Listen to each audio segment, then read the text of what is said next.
Assalamualaikum warahmatullahi wabarakatuh. Alhamdulillahi rabbil alamin al-malikil haqqil mubin fatiris samawati wal ardin. Asyhadu an la ilaha illallah wahdahu la syarika lah wa asyhadu anna Muhammadan abduhu wa rasuluh.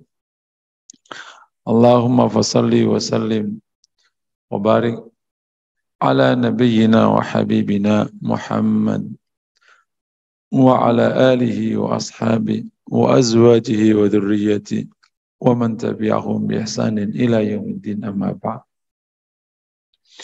Jamaah yang dirahmati Allah, kita mengucapkan syukur kepada Allah pagi hari ini. Allah izinkan kita semua bisa hadir ke masjid melaksanakan ibadah dan thalabul ilmi. Semoga diterima Allah Subhanahu wa taala.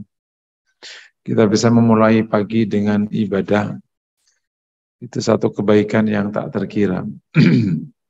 Karena pagi hari akan menjadi pagi yang cerah.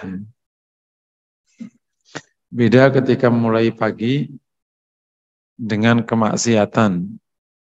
Pagi hari tidak memulai dengan wudu, tidak mulai dengan sholat, maka hari itu menjadi hari yang gelap. Kita lanjutkan hadis Syama'il Imam Baghawi. Qala al-Baghawi, bisa dilihat di layar, rahmatullahi alaih, akhbaruna Abdul Wahid al-Malihi, qala, kalau ana itu amba ana ya, qala amba ana Ahmad an-Nu'aimi, qala amba ana Muhammad ibn Yusuf, kalau na itu akhbaruna.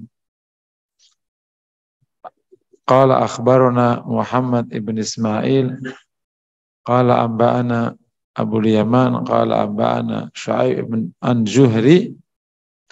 Jadi beda-beda beda-beda sigat sanatnya namanya. Dari orang ke orang itu ada pakai akhbaruna, ada amba'ana, ada langsung pakai an. Itu sebenarnya itu bukan biasa, itu nanti bisa menjadi pembeda bobot kualitas hadis dari bab-bab kayak begitu. Cuma kalau diterangkan ya panjang ceritanya. Kenapa ada an, kenapa yang satu ngomong akhbaruna, yang satu ngomong amba'ana, yang satu ngomong an. Itu memiliki bobot yang berbeda-beda.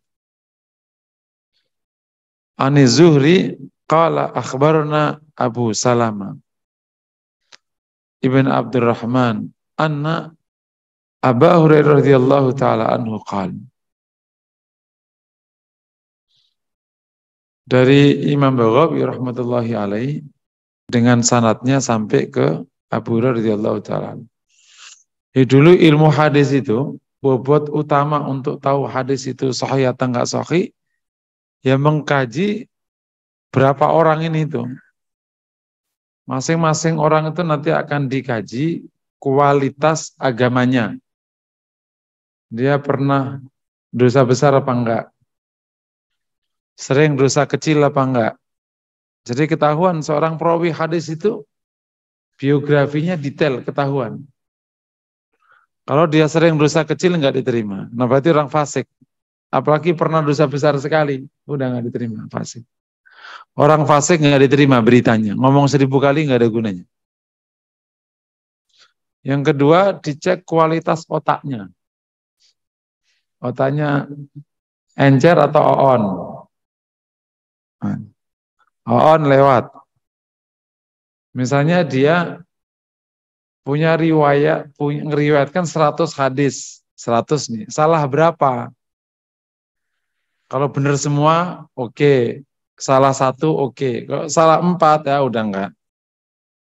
Jadi harus benar-benar persis. Makanya kenapa ada hadis dhaif? Makanya jangan sembarangan ngomong hadis dhaif dibuang. Enggak, hadis dhaif itu sebenarnya tingkat akurasinya masih sekitar 50, masih ada 50 sisanya. Kecuali yang dhaif berat. Nah, dhaif berat kayak pendusta yang orang di hadis dusta sekali kepada Rasulullah itu namanya pendusta. Kalau kepada sesama harus sering. Nah, pendusta sampai kapanpun nggak diterima riwayatnya. Enggak nih, gue udah jujur, nggak diterima. Kenapa coba? Karena pengakuan jujurnya pendusta itu belum tentu jujur. Gue jujur nih. Tapi dia pendusta, jujur nggak? Belum tentu, benar nggak? Makanya ruwet kalau kita ketemu pendusta. Ini bener apa kagak nih? Iya, belum tentu. Jadi pendusta itu sampai kapan ngomong 1000 kali nggak ada gunanya. Dah, ditolak. Kapan kita percaya omongan dia? Ya kalau ada orang lain nyeritain, jadi yang dianggap ya bukan dia. Misalnya ada pendusta ngomong, gua tadi baru makan nasi uduk, itu enak banget. Ini nilainya 0. Dianggap enggak. Nanti kalau ada orang lain ngomong, gua tadi dari Bu Min itu enak banget. Ya udah yang dianggap yang ini sih nggak dianggap sudah. Paham? Jadi kalau ada orang berusaha ngomong itu 0 nilainya, nggak ada nilainya udah.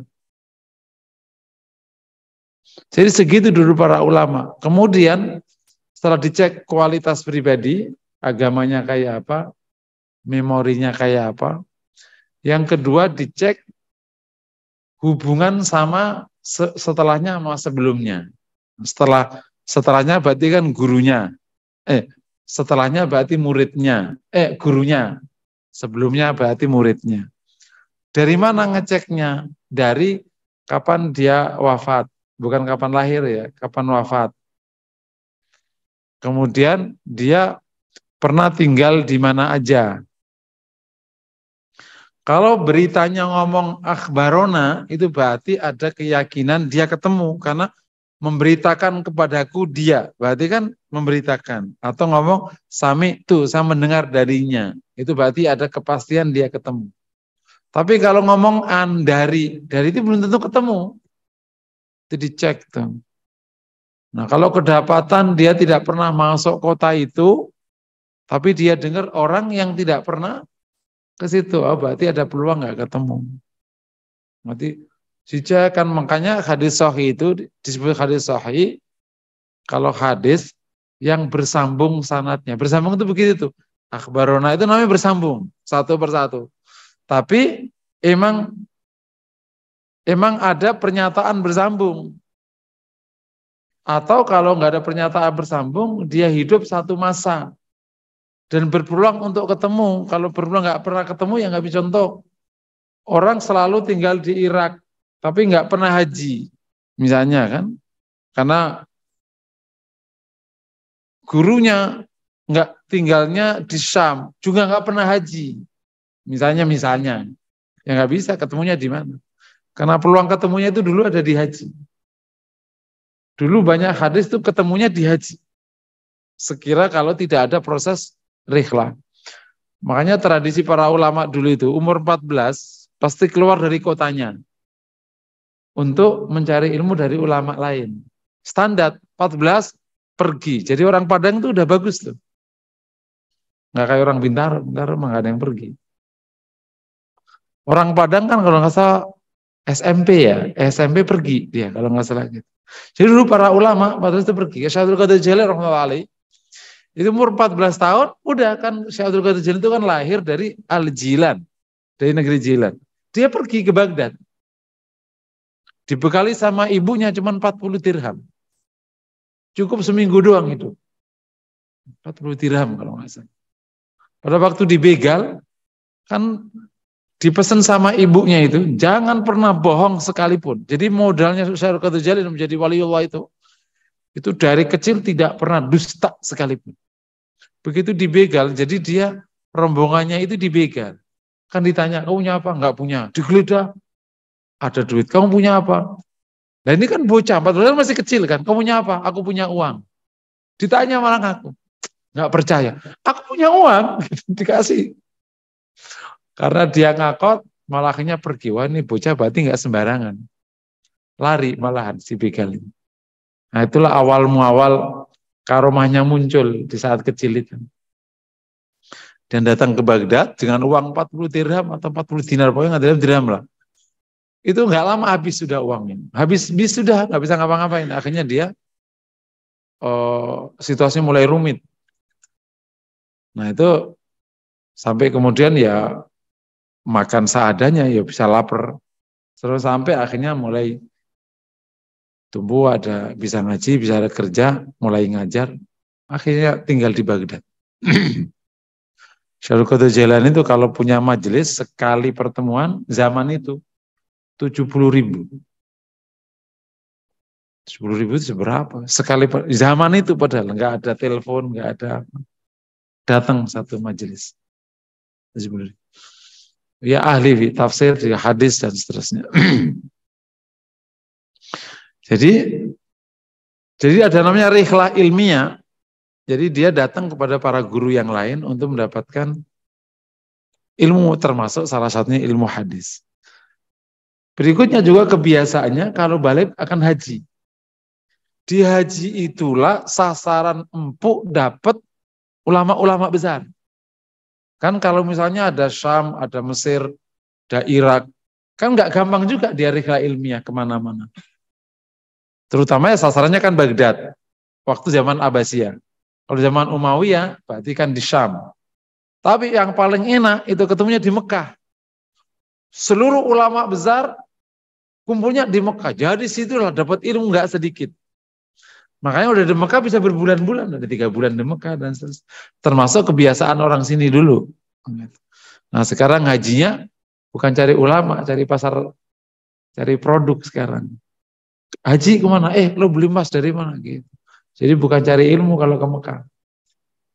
Nah kalau misalnya ada seorang murid tidak pernah ke Mekah, terus nggak pernah, kok bisa? Nah itu dicek, dari cek ilmunya namanya ilmu wafayat, ilmu tentang tahun kematian. Ngapalin tuh kayak gitu itu dulu. Dia mati tahun berapa, ratusan orang tuh hafal tahun matinya. Kedua, ilmu al-buldan. Buldan itu ilmu tentang negeri-negeri yang pernah dikunjungi oleh para ulama.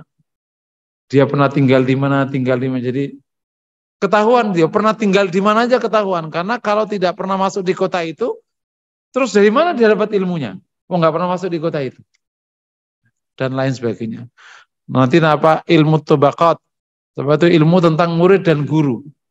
Dia itu muridnya siapa, gurunya siapa. Loh, nggak pernah jadi muridnya dia, kenapa ngambil dari dia?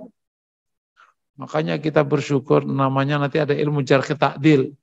Jarh ta'dil ilmu tentang kualitas orang. Dia pernah bohong enggak, dia pernah nulis yang ngaco enggak.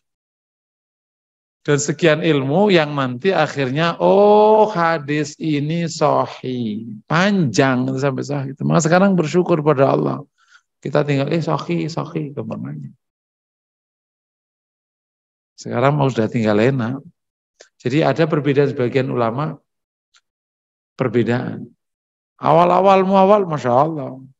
Itu namanya asrul riwayah ya, masa periwayatan hadis. Ngambil satu persatu. Sampai kemudian dibukukan secara rapi. Kalau masa kita sekarang, setiap buku tadi ditahqiq, dipastikan mangteknya kayak gitu. Nah kita mendapati, kalau ulama sekarang, kalau ingin ketemu buku hadis, kan udah nggak ketemu sama Imam Baghawi. Udah nggak ketemu kan? Terus gimana kita? Sekarang asal kita dapat buku yang bukunya Imam Baghawi tapi sudah ditahqiq, kemananya itu teks betul Imam Baghawi begini bunyinya secara ilmiah, berarti insya Allah itu berarti sudah bisa kita pakai bukunya. Terus ngomongnya gimana? Bukan qolal Baghawi. Imam Baghawi berkata, "Aku dapat dari mana?" Nggak ada gitu caranya. Nah, kita ngomongnya wajadna fi kitab Imam Baghawi. Saya temukan di kitabnya Imam Baghawi. Annahu qaul, kayak gitu. Kalau ngomong gitu. Jadi di hadis itu ada proses ilmiahnya sehingga nanti ketemu sedetail itu, Masya Allah. Kita bersyukur. Makanya kalau bocah-bocah sekarang pada agak-agak sok-sokan kita nggak ngerti kita. Qabbala Rasulullah sallallahu alaihi wasallam Al-Hasan bin Ali. Ya, kata ini riwayat dari Abu Hurairah radhiyallahu taala anhu bahwa Nabi itu mencium Hasan ibn Ali. Nabi mencium Hasan ibn Ali radhiyallahu taala wa indahu ini ya lanjutannya Aqra ibn Hasib At-Tamimi, dan di situ ada seorang Aqra ibn Habis At-Tamimi jalis, sedang duduk. Faqala al-Aqra, maka Aqra nama orang ya. Innali asyratun minal walad maqabbat minhum ahada. Saya punya 10 anak, enggak pernah saya cium satupun. Fanadharilaihi Rasulullah sallallahu alaihi wasallam, Nabi memandangnya, tsumaqal mal la yarham la yurham. Kemudian Nabi bersabda, mal la yarham la yurham. Barang siapa yang tidak menyayangi, maka tidak disayangi. Ini hadisnya kan terkenal nih. Tapi ceritanya itu dari sini, cerita hadisnya itu. Nabi mencium Hasan ibn Ali, di situ ada Aqra ibn Hasib, habis sedang duduk, At-Tamimi ya, dari Bani Tamim.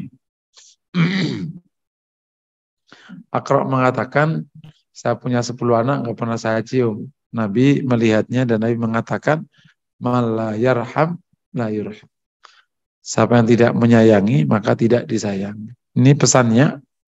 Salah satu akhlak Nabi yang juga sangat menonjol adalah penuh kasih sayang.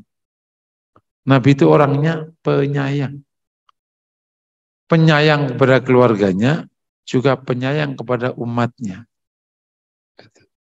Jadi memang itu penegasan. Bahkan di hadis yang lain, irhamu man fil ardi. Sayanglah yang ada di muka. Jadi memang profil Rasulullah yang dicontohkan ke kita, sekaligus akhirnya juga harus menjadi contoh kita, profil kita adalah orang penyayang, tidak bengis, gitu.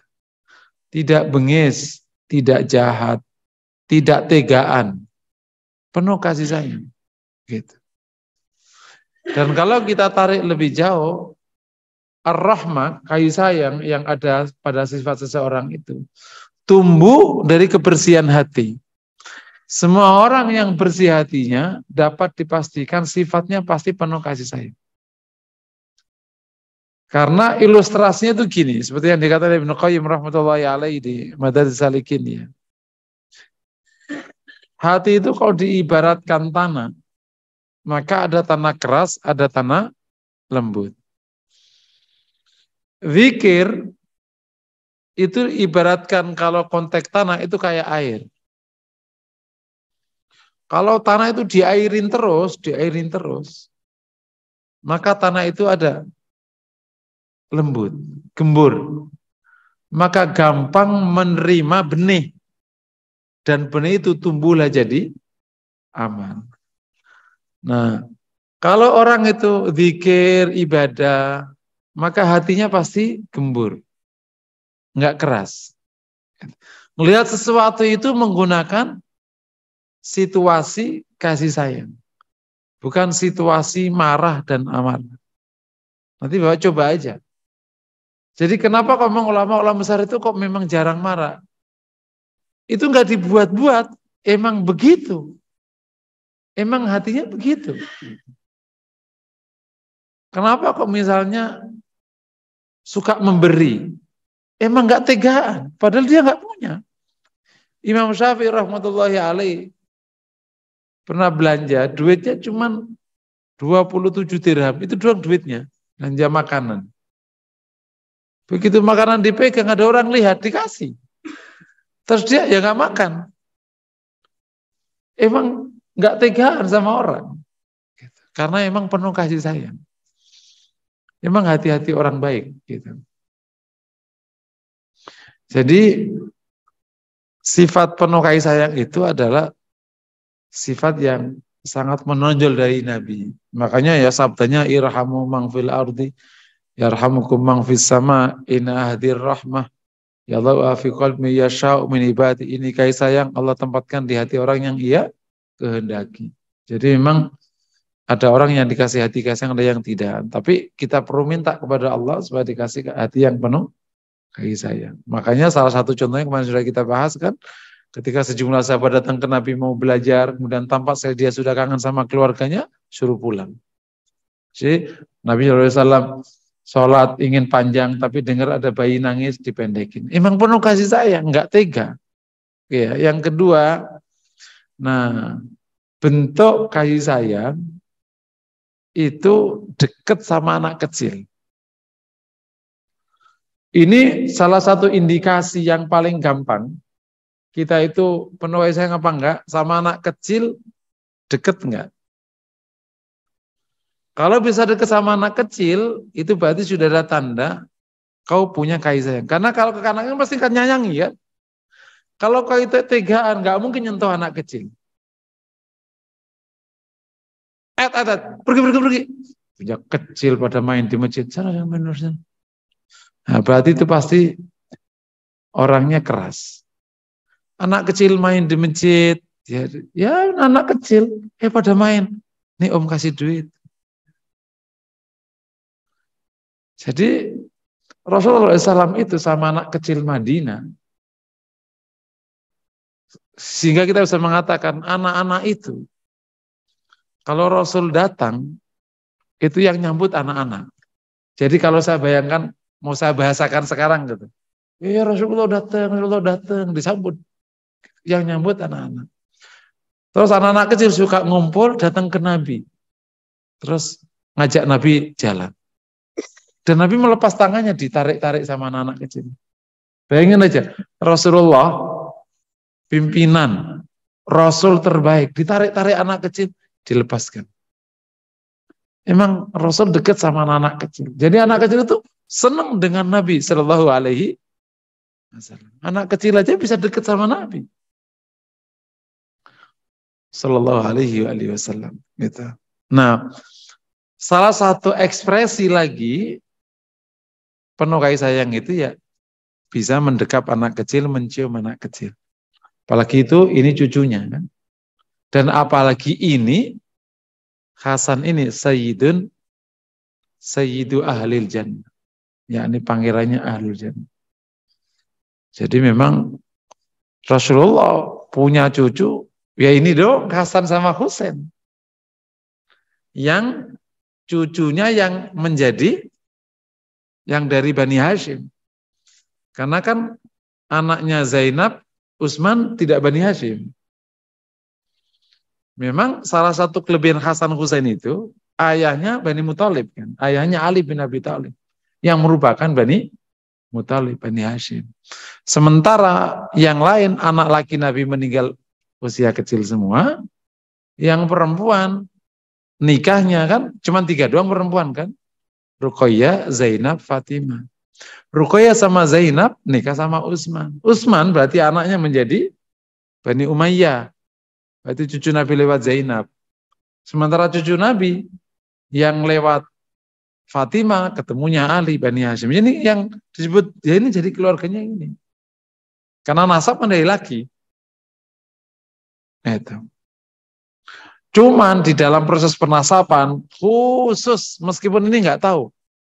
Ada para ulama yang mengatakan khusus putri Nabi itu bisa menjadi pegangan nasab. Tapi sampai sekarang yang putrinya Zainab nggak terlalu terkenal, yang dari anaknya Utsman bin Affan itu. Termasuk putrinya Ruqayyah, apa jangan-jangan nggak ada putranya. Jadi khusus putri Nabi, para ulama mengatakan bisa menjadi basis nasab. Kan nasab itu laki kan. Makanya para ulama menasabkan Hasan tidak ke Ali. Jadi kalau antum lihat nasabnya Hasan itu, yang Hasani itu kan yang di Maroko itu Hasani atau Husaini itu. Pokoknya ada Maroko sama yang Jordan itu Hasan.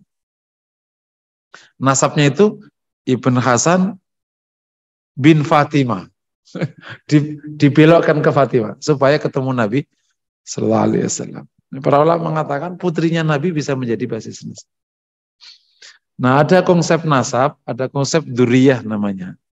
Kalau nasab itu yang jalur laki yang akhirnya jadi wali, kan perwalian kan harus ketemu nasab kan, waris juga banyak yang ke laki kan. Nah, kalau duriyah itu anak turun itu bisa ke perempuan. Karena kan darah itu tetap ngalir, sifat tetap ngalir meskipun lewat perempuan. Kan sifat bisa ngalir lewat perempuan kan, tapi kalau pegangan nasab harus laki.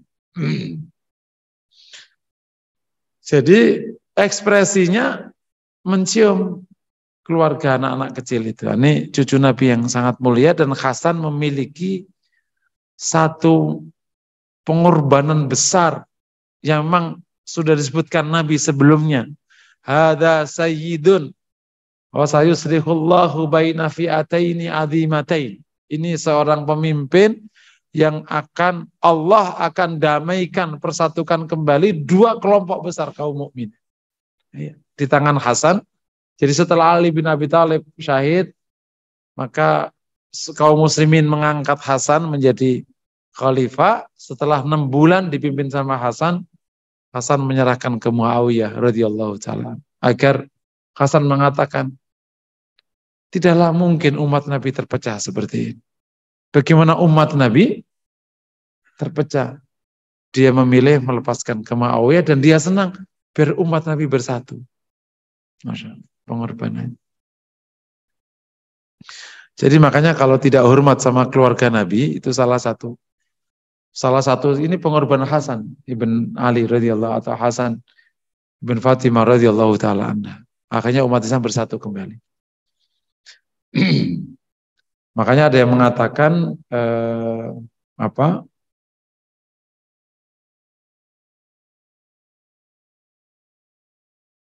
Imam Mahdi itu keturunan Husain. Tapi yang perlu dicek ya.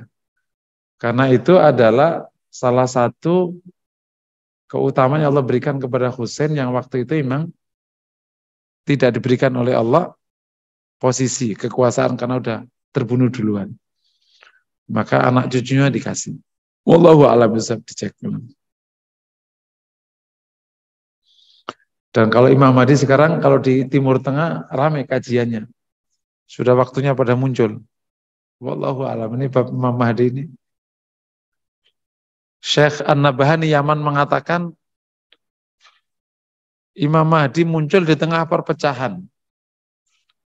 Jadi kalau bersatu kembali berarti Imam Mahdi nggak muncul-muncul.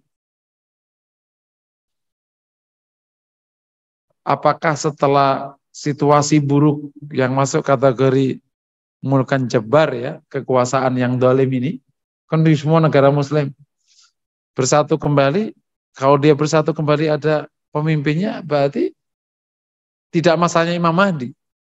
Karena setelah mulkan jabbar itu adalah khilaf ala manhajin nubuwah. Nah, sehingga ya diskusinya menjadi banyak yang agak tendensius. Wallahu a'lam bishawab. Oke, itu pelajaran kedua. Pelajaran ketiga yang ditegaskan Nabi di hadis ini, malla yarham la yurham. Jadi balasan dari orang yang tidak menyayangi orang akan tidak disayangi oleh Allah. Sebaliknya kalau orang itu menyayangi siapapun yang disayangi, tentu yang benar maka akan disayangi oleh Allah. Maka salah satu sebab atau jalan kita dapat rahmatnya Allah, rahmat itu kan kayak sayang rahmat Allah ya, adalah kita menyayangi sesama hamba Allah. Kalau kita ini penuh kasih sayang pada sesama, insya Allah nanti kita akan dapat rahmatnya. Semua orang dalam hidup butuh rahmat Allah. Yang tidak dapat rahmat Allah namanya putus dari rahmat Allah. Putus dari rahmat Allah itu namanya kena laknat. Nah, cuman bahasanya kalau putus masih biasa. Putus dari rahmat Allah itu namanya kena laknat. Laknat itu yakni diputus oleh Allah dari rahmatnya. Orang ini hamba Allah ini tidak mungkin hidup tanpa rahmat Allah. Kok bisa? Nggak usah gampang. Ini udara dari siapa? Gitu. Matahari dari siapa? Yang kamu kerjakan, yang Allah izinkan kalian itu ngerjakan, bukan karena kau mampu. Allah izinkan kau berusaha, kau dikasih ruang usaha. Itu yakni memasukkan makanan ke mulut, itu doang usahamu. Setelah itu yang ngerjain ini siapa? Kalau Allah tidak kasih rahmat, jantungmu nggak bergerak, apalagi lambungmu nggak mau giling karena luka, jadi apalagi itu? Nggak mungkin orang tanpa rahmat Allah hidup. Istrimu mau di sampingmu itu karena rahmat Allah. Laki nggak berguna, nggak punya duit ini masih istrinya masih dampingin itu. Ya Allah kasihan, lagi batuk-batuk setiap malam. Coba makanya kalau orang dilaknat, ya pasti kacau. Karena seluruh hidup ini butuh rahmat Allah, butuh putus.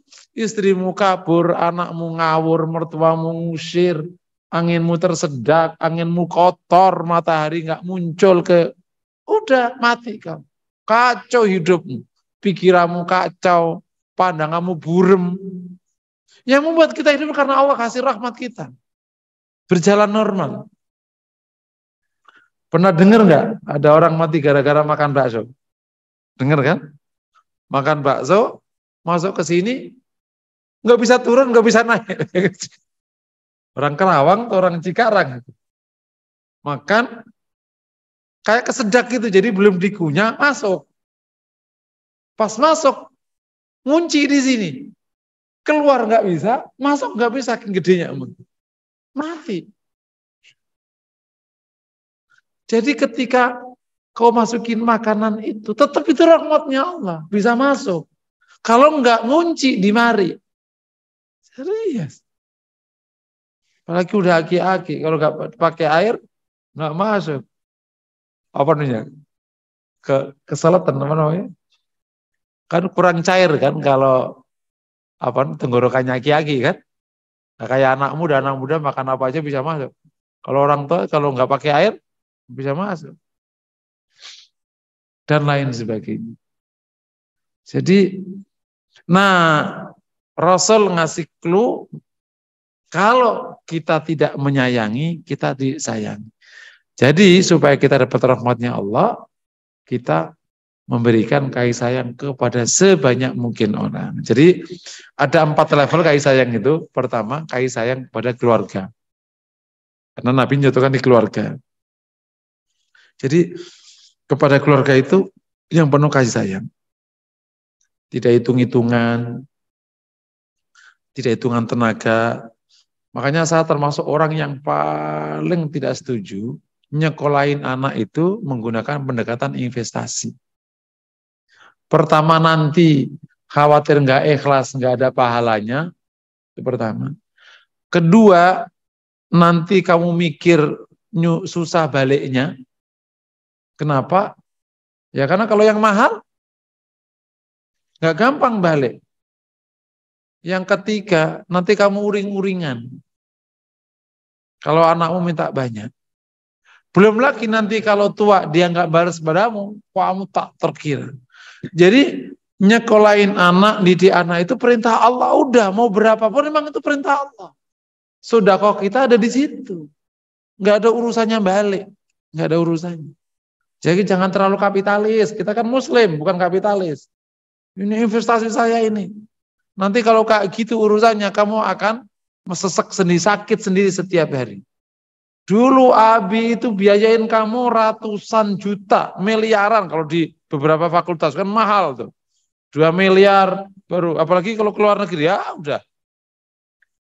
Terus ternyata begini balasmu, rugi.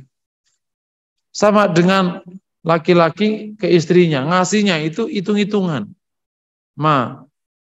Kamu nih kayaknya agak kurang-kurang pelayanannya, aku kurangi ya nafkahnya. Enggak gitu.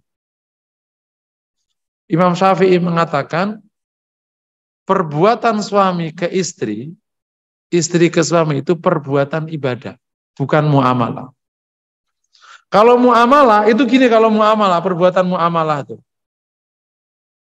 Kenapa aku bayar taksi lebih mahal daripada angkot? Karena taksi pelayanannya privat, AC, dan seterusnya. Kenapa taksi biasa sama taksi naiknya namanya silver, lebih mahal? Karena lebih premium. Maka semakin bagus pelayanan, semakin banyak yang aku bayar. Itu namanya muamalah. Begitu aku naik angkot, ya berarti 500. 2.000, 3.000. Karena enggak seterusnya. Sebaliknya, karena engkau bayarnya itu 4.000, ya berarti kamu ngangkot.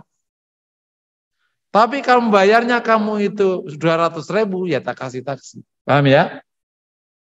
Suami berkata, karena pelayanmu kayak angkot, berarti kamu itu 10.000 per hari. Boleh kayak gitu. Udah panas, berisik. suka ngetem. Ma, kopinya mana? Ntar ngetem dulu. Jadi. Kok gak nyampe-nyampe ngetem dulu? Lama amat ya, Ma.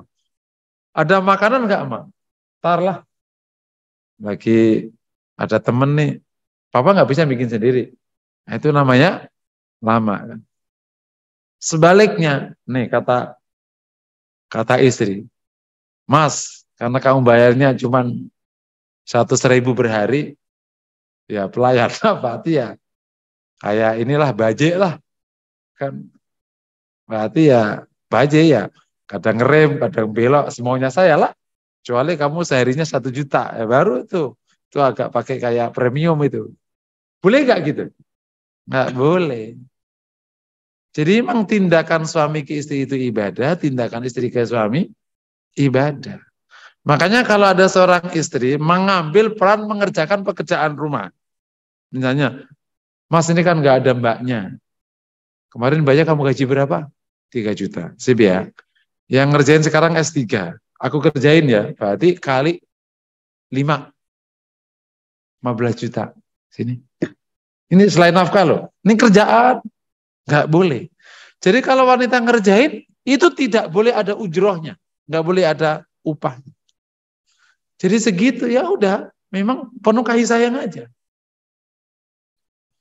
Jadi itu yang pertama. Makanya kan kalau kau dapati hal yang membuatmu tidak suka, maka harus cari yang membuatmu suka. Kalau dia salah, kau maafkan. Dan seterusnya. Ya. Yang kedua, kasih sayang kepada sesama muslim. Ini standar, bahkan konsepnya pakai ukhuwah. Gitu ya. Ini sudah harus ada takaful, ada tadhamun. Ini yang kita perlu kerja keras. Kemudian nomor 3 levelnya, kasih sayang kepada sesama manusia tanpa melihat agamanya. Itu namanya sekarang namanya humanisme. Rasul mencontohkan itu. Makanya ada kafir dhimmi. Selama orang kafir tidak merangi kepadamu, kau wajib baik padanya. Kalau merangi, beda lagi urusannya. Kayak zaman Belanda dulu. Tetanggamu yang non-muslim, kau karena dia nggak merangi padamu, berarti namanya harus baik. Bahkan sampai Nabi mengatakan, barang saya penyakiti dhimmi, maka menyakitiku. Jadi baik sama sesama. Nah, disebut dengan sesama manusia. Emang baik. Termasuk boleh dikasih makanan, semua baik. Gitu. Yang terakhir, kasih sayang kepada makhluk Allah yang selain manusia. Makanya saya itu termasuk yang tidak nyaman kalau ada orang ngeruqyah tapi bentak-bentak. Jin kan juga makhluknya Allah. Kenapa dibentak? Awas ya, kalau sampai kamu gak keluar, aku cincang. Ini bengis banget nih ustadznya. Gak boleh gitu. Diomongin baik itu mau jin itu. Hei jin, serius kalau mau ikuti saya. Aku sih nggak ngelihat kamu ya, tapi kan insya Allah kamu ada di situ. Gitu kan. Gak usah ngelihat juga, ngapain pusing kita ngelihat dia. Ngelihat dia lewat kita kaget kan. Kita nyopir misalnya, kita dikasih kemampuan oleh Allah ngelihat jin misalnya. Terus kita nyopir dia lewat, akhirnya kita ngerem. Padahal nggak ada apa-apa kan. Ketabrak kan dia nggak sakit. Malah nanti tabrakan. Jadi nggak enak, lihat jin itu nggak enak. Jangan dianggap enak. Udah bagus, Allah kasih kita nggak lihat udah. Yang penting kamu di situ ya. Udah kamu keluar aja, ngapain di situ? Bahkan kamu bisa tinggal di pohon di mana. Insya Allah kalau diajak ngomong baik-baik juga baik dia. Saya sih gitu kalau sama mereka. Saya di rumah saya ngawal gitu, assalamualaikum ya. Saya dengar kalian ada di situ, saya sih nggak tahu ya. Kamu nggak perlu nampakin ke aku, dan aku juga nggak mau ngelihat kamu. Kamu tinggal aja di sini ya. Tapi jangan ganggu saya. Assalamualaikum. Orang-orang udah diperlihatin, tetangga-tetanggaku. Ustadz itu ada, ya biarin aja di situ. Karena aku udah ngomong, jangan lihat ke aku ya, aku nggak mau lihat kamu. Katanya cewek cantik katanya. Katanya gak ngerti aku juga. Pokoknya aku juga gak mau lihat. Jadi kalau aku ngeruqyah gitu ya, semoga nanti ya, wah nih ustadznya lembut, ntar kita main-main. Jangan gitu ya jin ya, kalau yang denger. Jangan gitu, nggak boleh. Sama-sama hamba Allah. Jadi termasuk ke hewan-hewan, ke tumbuh-tumbuhan. Siapa hambanya Allah? Termasuk sebagaimana juga ada laki-laki manusia yang juga galak. Sama jin juga ada yang galak, sama. Tapi kalau laki galak kita lembutin, kan lembut juga kan. Pak, jangan galak-galak. Oh, nggak ada apa kok galak. Mau ngapain? Ya Allah, jangan galak-galak jantungan lu. Sama. Jin galak-galak, sama aja. Kalau kita baikin, ya dia baik. Sama-sama hamba Allah SWT. Pernah dengar nggak Rasul bentak-bentak jin? Coba kasih tahu ke saya. Karena Rasul kan berdakwah ke jin kan? Pernah nggak Rasul bentak-bentak ke jin? Enggak. Didakwai baik-baik. Karena dakwah dengan bijaksana itu ya ke manusia dan ke jin. Sama aja. Alhamdulillah kita tidak dikasih oleh Allah akses ke jin. Pusing nanti. Beberapa yang dikasih akses pusing. Pusing tak terkira. Tiba-tiba malam nongol. Repot kita dia nongol. Mendingan kita udahlah sama-sama hidup masing-masing aja lah. Berikutnya, qala Al-Baghawi rahmatullahi alaihi, hadis ke-253 ya. Langsung Imam Baghawi dengan sanadnya saya baca langsung ya. An Anas radhiyallahu taala anhu qala, kana Rasulullah sallallahu alaihi wasallam arhaman nasi bis-sabyan.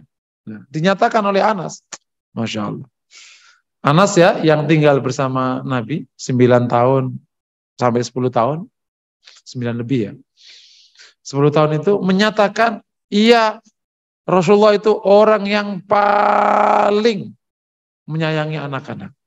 Wa kana lahu ibnu mustardian fi nahiyatil Madinah. Nabi itu punya anak yang sedang disusukan di ujung Madinah. Wa kana dha'ruhu kinan.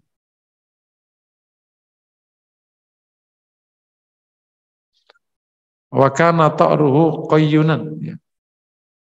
Fa kana ya'tihi wa nahnu ma'ahu wa qad takhanal bai' wa qad bil idkhir.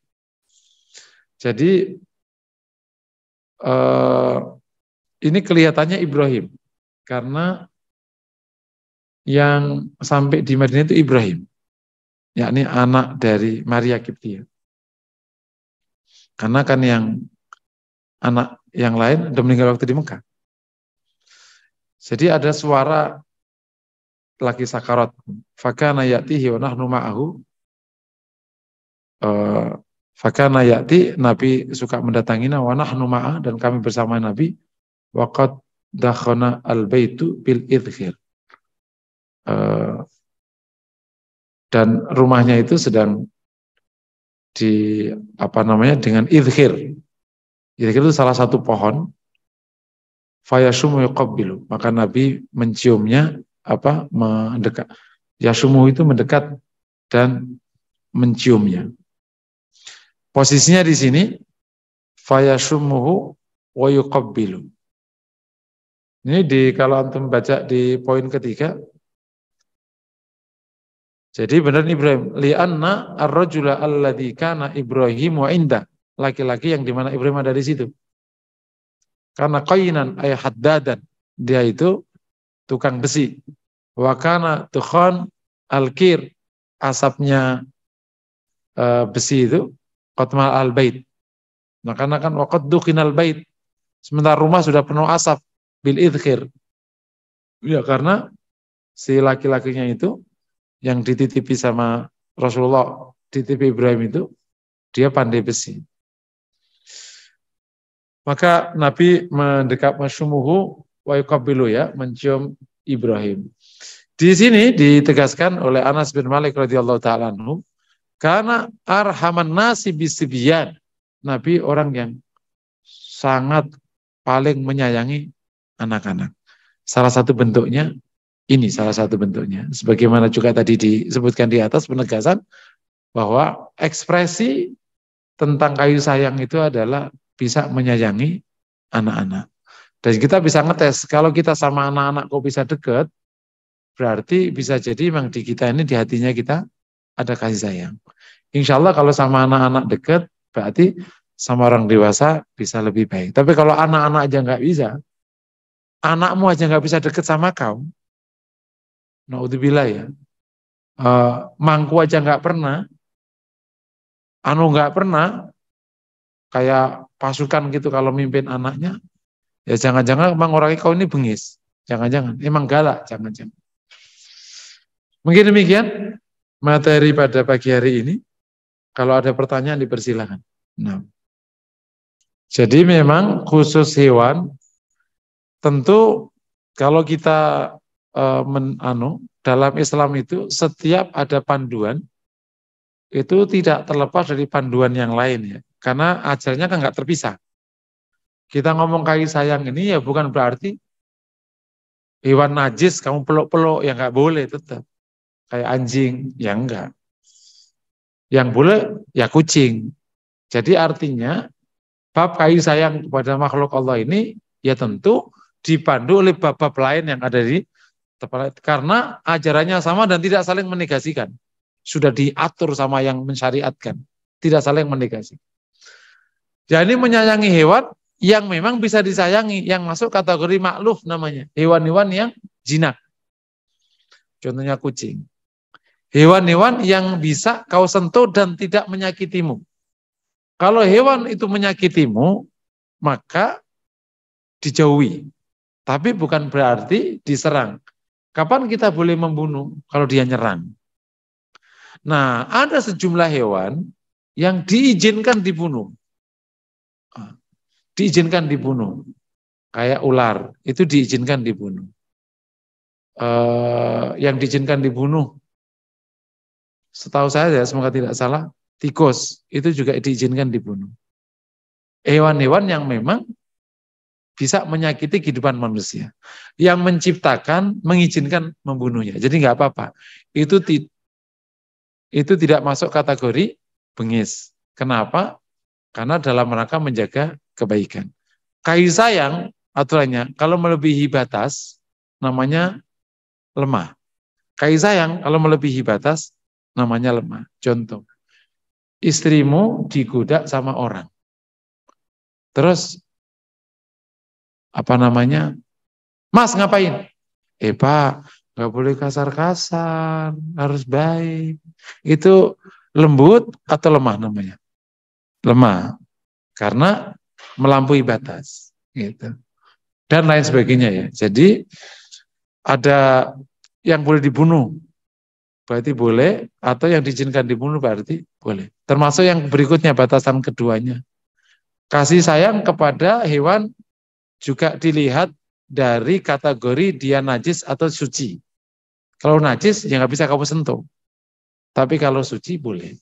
Nah, mukmin itu hewan yang boleh masuk rumah itu kucing. Anjing nggak usah ikut-ikutan orang barat. Karena anjing itu najis. Malaikat nggak masuk ke rumah Anda. Meskipun dia punya manfaat, tapi nggak usah ngambil manfaat dari situ. Karena yang lain masih bisa. Karena ada manfaat yang diperankan anjing bisa diperankan sama yang lain. Apa gitu.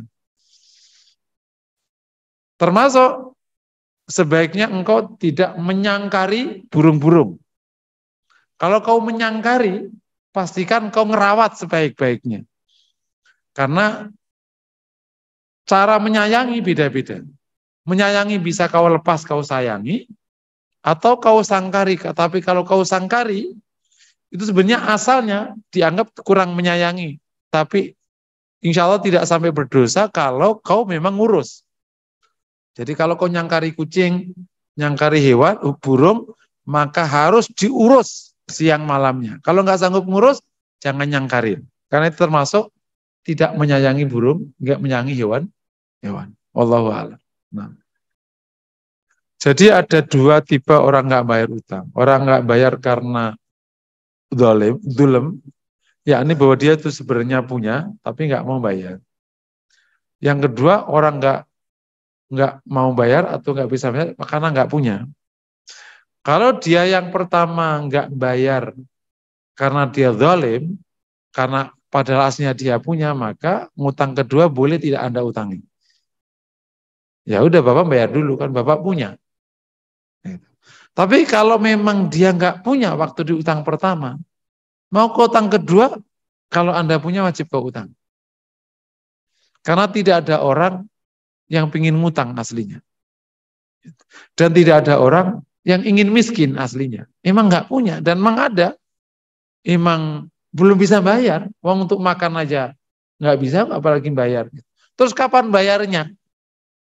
Ya suatu saat. Nah, dia kan nggak punya. Nah, daripada kamunya nggak punya, dengan dia nggak punya kan? Saya suka dikeluhin sama beberapa orang gitu. Ustaz, ada adik saya ngutang mulu. Yang pertama juga belum bayar. Dia punya, emang dia nggak punya. Jadi kasih loh. Kesenangan loh Ustaz. Mau dibalik keadaannya. Kamu yang ngutang terus, karena kamu nggak punya. Terus kakakmu sekarang, tadimu yang nggak punya itu, yang kaya. Mau? Enggak, ya sudah. Tangin aja. Daripada dibalik keadaannya, aku punya tetangga, ya Allah berisi utang. Nggak banyak Ustaz, 100.000, 200.000. Tapi belum bayar. Dia nggak punya, emang nggak punya. Ya utangnya aja. Enak dong dia. Ya udah mau dibalik keadaannya. Aku gitu kalau jawab sama orang. Emang ada orang yang memang utang terus karena emang nggak punya.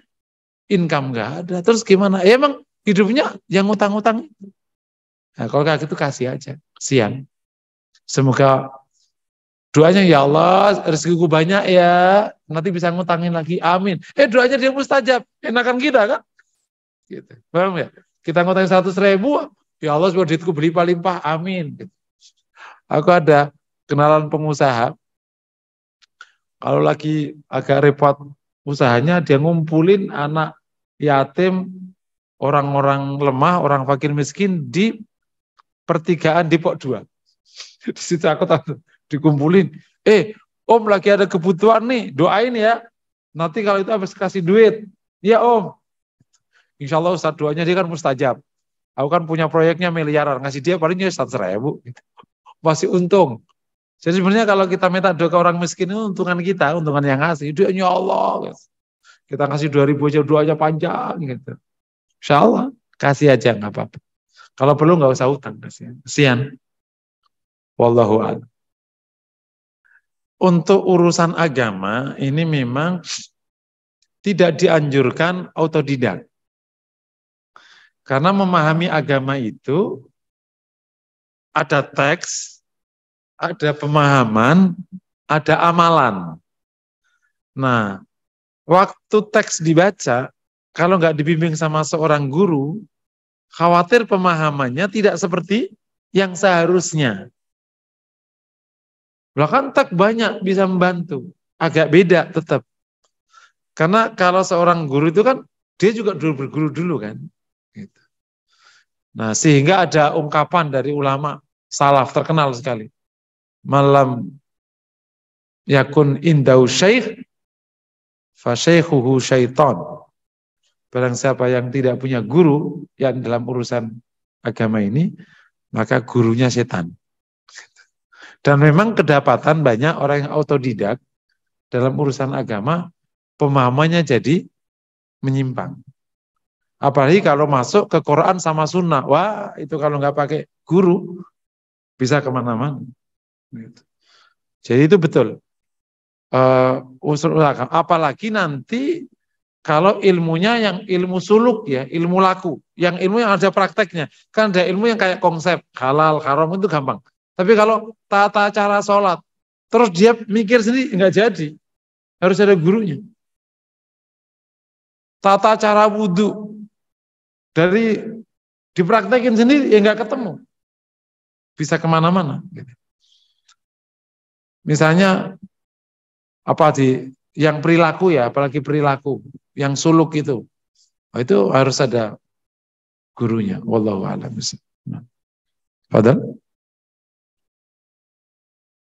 cukup, alhamdulillah. Ada lagi? Mari kita akhiri kajian kita dengan sama-sama baca kafatul majlis. Subhanakallahumma wa bihamdika asyhadu an la ilaha illa anta astaghfiruka wa atubu ilaik. Wassalamualaikum warahmatullahi wabarakatuh.